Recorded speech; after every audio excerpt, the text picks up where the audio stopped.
Hivi ukisikia jina Mario Balotelli, ni nini kinakujia kichwani? Utukutu Hivi ni kweli Mario Balotelli ndio mchezaji mtukutu kuwahi kutokea duniani? Majibu ya swali hilo nimeshaajibu katika simulizi iliyopita. Ukitaka kuiangalia basi fungua video ambayo inafuata baada ya video hii. Leo nataka tumwangazie nyota huyu, nyota wa Kiitalia aliyekuwa moja ya nyota wa kutegemewa katika vikosi vya timu mbalimbali barani Ulaya.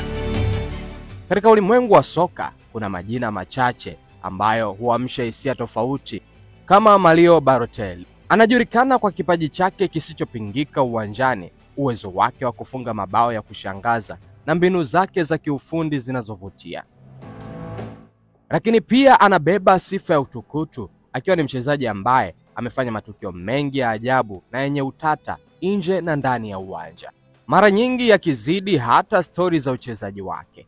Balotelli ni fumbo, mchanganyiko wa uwezo wa hali ya juu na tabia isiyotabirika, ambayo imemfanya kuwa kivutio cha pekee kwa mashabiki na waandishi wa habari kote duniani.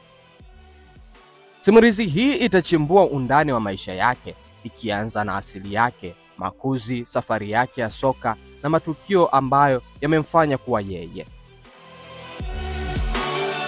Mario Balotelli alizaliwa Agosti 12 mwaka 1990 huko Palermo, Sicily, Italy. Wazazi wake halisi Thomas na Rosie Bauer walikuwa wahamiaji kutoka Ghana.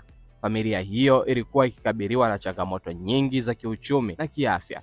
Mario alipokuwa mchanga alikuwa akisumbuliwa na matatizo ya utumbo, hali iliyowafanya wazazi wake kumsogeza kaskazini mwa Italy karibu na Brescia ili kupata matibabu bora. Hata hivyo, hali yao ya kiuchumi iliendelea kuwa ngumu, na baada ya muda mfupi waliamua kumtoa Mario katika familia ya Kitaliano kwa ajili ya malezi. Sasa rasmi mwaka 1993, Mario akiwa na umri wa miaka 3 tu aliwekwa chini ya uangalizi wa Silvia na Francisco Balotelli, familia ya Kiyahudi ya Kiitaliano yenye uwezo wa kifedha kutoka Concesio Brescia. Sasa hapa ndipo lilipopatikana jina la ubini la Mario Balotelli. Ifahamike kwamba huu ukoo wa Balotelli sio wazazi wake halisi, bali ni wazazi wake wa kulisi.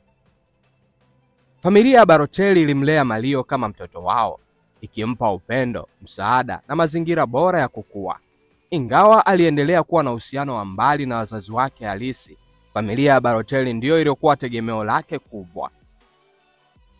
Alichukua jina la Balotelli rasmi mwaka 2008.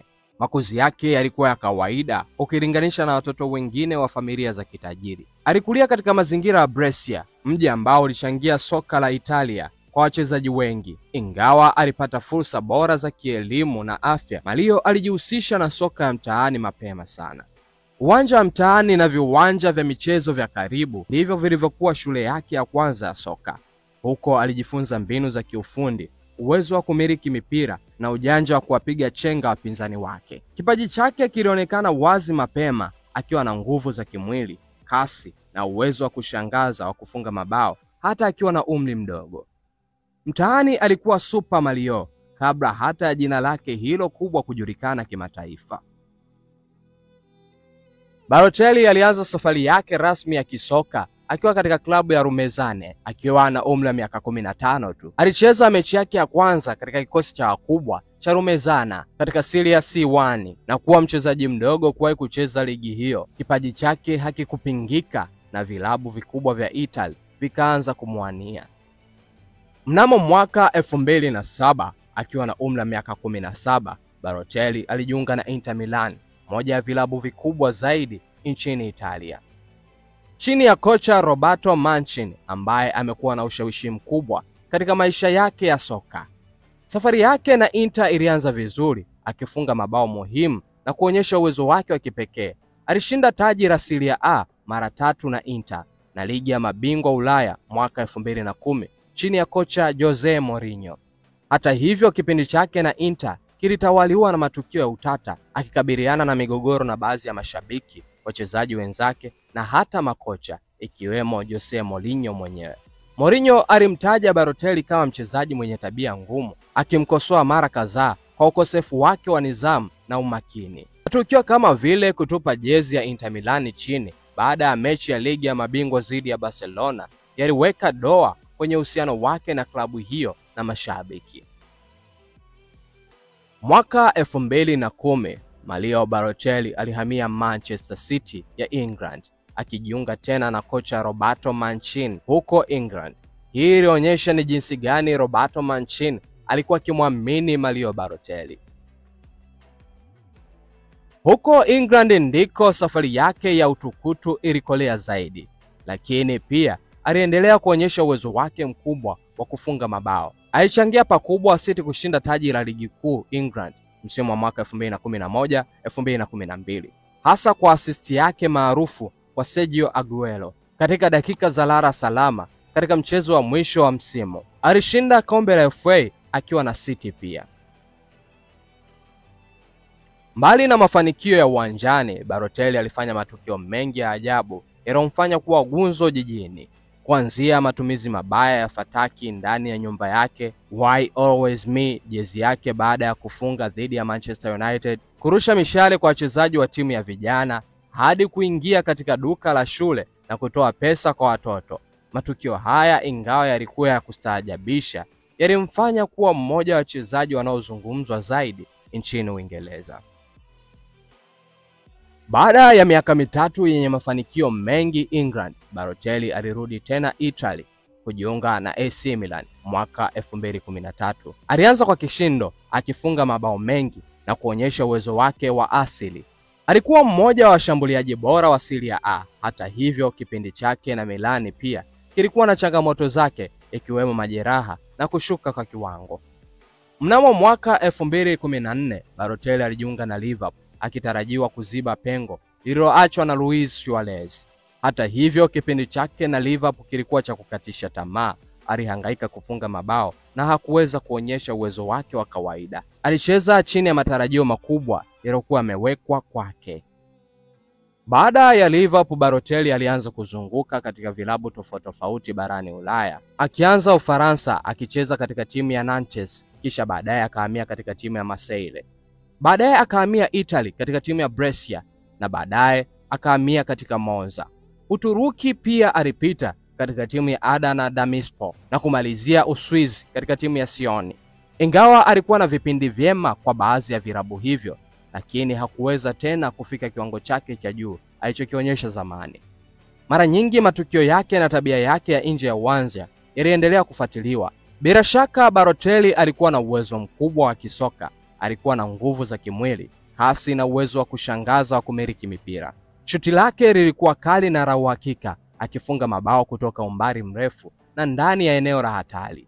Alikuwa na uwezo wa kucheza kama mshambuliaji wa kati, lakini pia kama winga.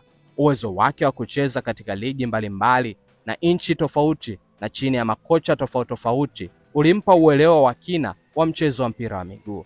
Pamoja na hayo, uwezo wake wa kufunga penalty ulikuwa kipekee, akiwa na rekodi nzuri za kutokosa penalty nyingi katika maisha yake ya soka. Alijulikana kwa utulivu wake wa ajabu wakati wa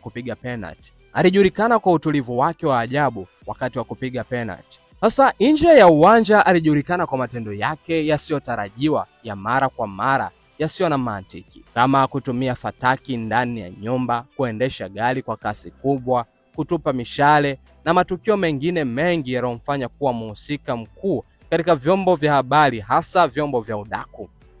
Wengi walimuona kama mtu asiyejali na asiyekomaa. Hata hivyo, kuna ripoti pia za matendo yake ya ukarimu, kama vile kutoa pesa kwa watu wenye umaskini, lakini pia kuwasaidia watoto na kujali masuala ya kijamii. Hii ilionyesha upande mwingine wa Balotelli, yule ambaye ni mtukutu na huyu mwenye moyo mwema wa kusaidia watu.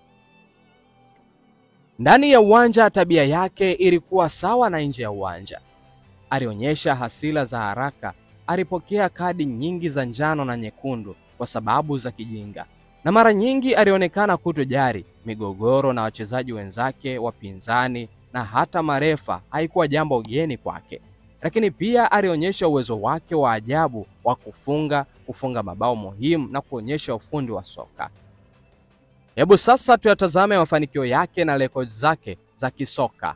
Akiwa Serie A katika ligi kuu ya Italia, mara 3 alifanikiwa kushinda ligi hiyo akiwa na Inter Milani. Kwanza katika msimu wa mwaka 2007-2008 na katika msimu wa mwaka 2008-2009 na mwisho kabisa katika msimu wa 2009 hadi 2010. Alifanikiwa pia kushinda Coppa Italia mara moja akiwa na Inter Milani katika msimu wa mwaka 2009-2010. Ushindi mwingine ni wa Super Coppa Italia mara moja akiwa na Inter Milani katika mwaka 2008. Lakini pia alifanikiwa kushinda UEFA Champions League mara moja akiwa na Inter Milani katika msimu wa mwaka 2009-2010. Alishinda Premier League, English Premier League akiwa na Manchester City mara moja katika msimu wa mwaka 2011-2012.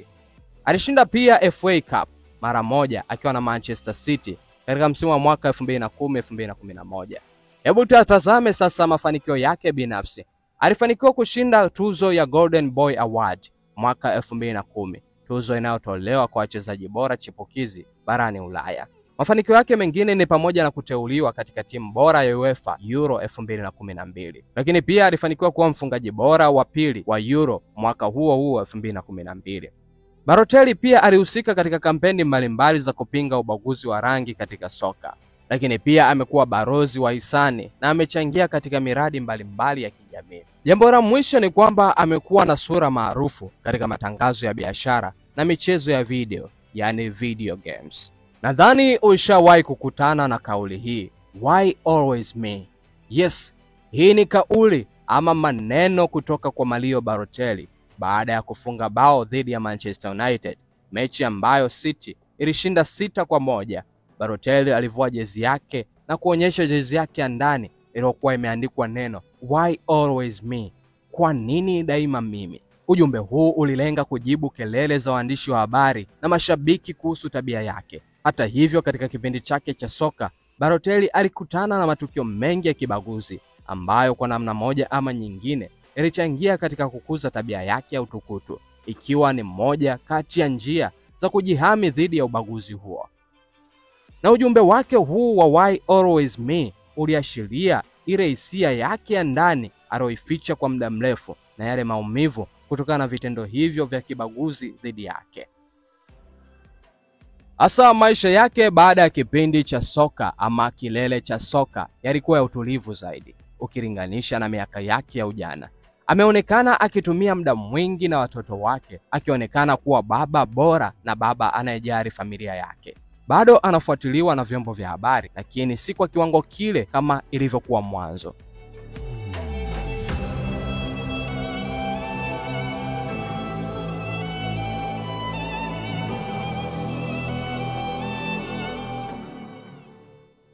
Yes, unamkubali kwa kiasi gani Mario Balotelli? Niambie hapo chini ya comment. Lakini pia usisahau kutufollow kwenye mitandao yetu ya kijamii Instagram, Facebook na TikTok. Tunapatikana kwa jina la Dino Television. Lakini pia usisahau kusubscribe YouTube channel yetu ya Dino Television kwa kugusa neno subscribe lililoandikwa hapo chini ya video yako. Gusa kisha itajitokeza alama ya kengele, nayo hiyo iguse ili kuhakikisha umeturn on notification. Mimi ni Mr. Voltage na hii ni Dino Television.